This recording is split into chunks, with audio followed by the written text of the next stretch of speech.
This is Talk Business and Politics with Roby Brock. Joining me now, John Brummett, columnist with the Arkansas Democrat Gazette. Good to see you at the beginning of the week, sir. And good to be seen and good to see you. President Joe Biden and the Democrats are going to get to make a Supreme Court justice replacement. Stephen Breyer announcing that he's retiring. I'm curious as to who you think might be on the short list, but perhaps more importantly for our conversation, how do you see the Democrats and Biden using this Supreme Court nominee as something to motivate their electoral base? Well, after the Democrats' repeated exercises in ineptitude on the spending spree that they couldn't pass and on the Voting Rights Act of particular interest and concern to black voters, I think Breyer's retirement is a bit of a godsend for Biden and the Democrats because they can tend to both of those things. They have an opportunity to make an efficient nomination. They have an opportunity, if Manchin and Sinema stay home, as I think they will on this matter, to do it themselves if they must. They have an opportunity to pick up a few moderate votes. Moderate Republican votes like Collins, Murkowski, those maybe even Lindsey Graham. And famously, this is an opportunity to please, to be of direct service to the black voting constituency to which Biden owes his nomination and his presidency, and which he is seen as having let down on the voting rights failure. Right here in the midterms, so I think politically it's opportune. The Republicans, about all they've got is that Biden should not have, while campaigning, practiced affirmative action or identity politics by saying he would nominate a black woman. Joe merely said what Ronald Reagan said before about nominating a woman, that he would do that. And he merely said what is seldom said but usually done, which is that the president tends to his political interest, rewards his base, and considers diversification of the court, as Obama did, and Sotomayor and Kagan. This is a golden opportunity for the Democrats. I'm having a hard time seeing how they mess it up. But I leave that option open. Did you ask me who about the Ketanji Brown Jackson, a appeals court judge in D.C., a black woman who just got confirmed for promotion from a district judgeship to the D.C. Court of Appeals by 53 votes with 3 Republicans less than a year ago. She's my odds-on favorite to be the nominee, and it's the kind of person the Democrats ought to be able to put through about as expeditiously as the Republicans put through Amy Barrett within hours of her benefactor getting beat in the general election in 2020. The Democrats may hold that confirmation process till a little bit later in the year, just to be closer to election time. I would point out. I would also point out President Trump also said that he would nominate a woman when he nominated Amy Barrett to the Supreme Court. Well, yeah, but I did not. What you got some? I know you have basis for that, but rather than just go ahead and get it done, you think the Democrats will plan it strategically in terms of timing? Do it later in the year? I think they could. I don't know if they move as quickly as the Republicans did on the Barrett nomination. So. I'm for striking while the iron is hot. Things that linger tend to get messed up, but we'll see. I'm sure they'll do either the right or wrong thing tactically. All right. Arkansas Governor Asa Hutchinson telling a reporter at the National Governors Association meeting this weekend, quote, "I do not believe Trump is the one to lead our party and our country again as president," end quote. Does this set Asa Hutchinson up to be the anti-Trump candidate in 2024?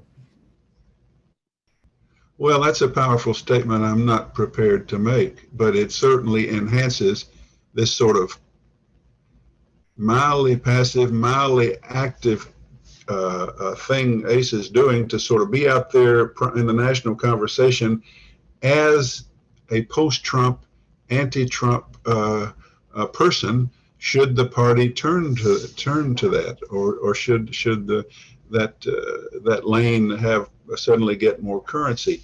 I think he's done an excellent job. Boy, he's pretty smart guy, seems to me. He's done an excellent job of just sort of being there, and it's fortuitous for him that he is this year, the midterm year, chairman of the National Governors Association, which was the context in which this was made. I'll tell you, this thing flashed across this computer screen Saturday evening when I was just sitting here surfing. Republican governor says Trump cannot lead party, something like that. And I thought, "Ooh, there's a brave Republican governor. I wonder who that is." It turned out only to be Asa Hutchinson, and I say that somewhat facetiously because I texted him in D.C. and I said, "Haven't you said this long before?" And he said, "Yes, I didn't realize this was news." He'd wandered off from making a talk or for some conference at the NGA and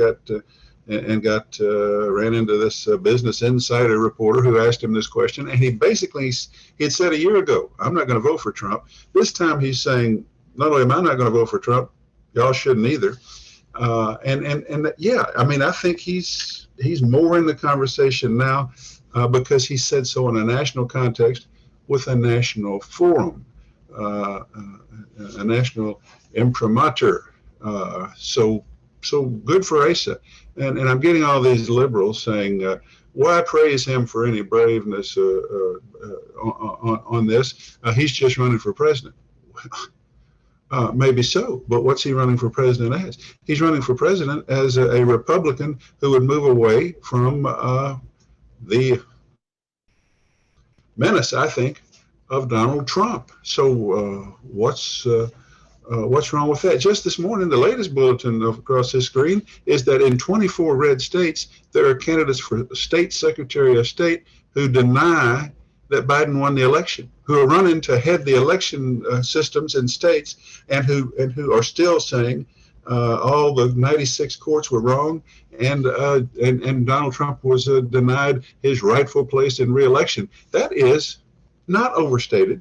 That's an existential threat to our democracy. If 24 states should elect people who would deny election outcomes, so this is serious business, and I'm hard pressed to say anything other than good for you, Governor Hutchinson, to take this position in the national arena. He is fully credentialed as a cultural conservative, fully credentialed and conservative on economic theory. He gets centrist, moderate on issues of respecting the law and pragmatism. Republicans need somebody like that who doesn't alienate himself or herself, as sadly Liz Cheney has.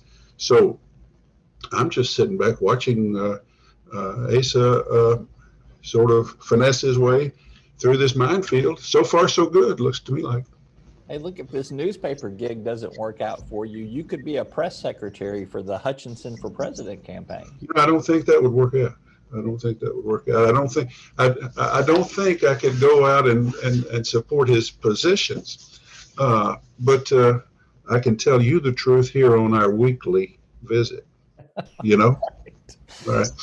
All right. Lastly, the Arkansas Legislative Council late last week had some tough questions for UAMS and DHS officials on the vaccine mandates that they are going to have to comply with. In the end, the legislature decided it would rather have those millions upon millions of dollars in federal funding through Medicare and Medicaid versus no vaccine mandate. Is that kind of the Occam's razor conclusion here, that that's the explanation? It's a fine point, and it's not in their defense, but I don't think the legislature is motivated first by the sheer mountains of federal cash that would be lost if we didn't obey the court. I think they're motivated by the fact that they would be blamed for hospitals shutting down and disabled and elderly people cast out of institutions. That's what I think. So I think that's number one. The effect on the state budget is probably number two. But you do see how they work this out. First of all, court has ruled. The highest court has ruled. You don't have any choice in this country but to obey the court, unless you're sort of refighting the Civil War or redoing 1957 and Orville Faubus. But we had this law that said that these mandates are illegal here unless the Legislative Council grants an exception. So we had to go through this, and it was, we had to wonder, are we going to stand up, as Sarah Sanders might, to the federal government and say no? The accommodation is, okay, let's take this money, let's grudgingly obey this court. We don't want to, but we will. But by the way, y'all going to have an exemption policy so that people can claim the reasons they don't can get exemptions, and those are going to be pretty obliging, aren't they? That was essentially the point. And the state officials, the DHS officials said, oh yes, oh yes.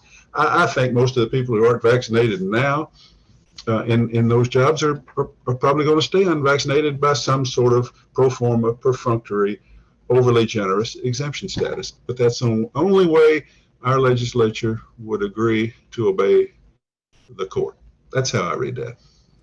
He is John Brummett, columnist for the Arkansas Democrat-Gazette. He is inoculated from not telling lies. He's always a truth speaker here on this program. Well, as I've said many times, I may not tell it like it is, but I tell it like I think it is. And that's it. I appreciate the opportunity to do so here with you each Monday. All right. Good. All right, buddy. Bye-bye. Bye.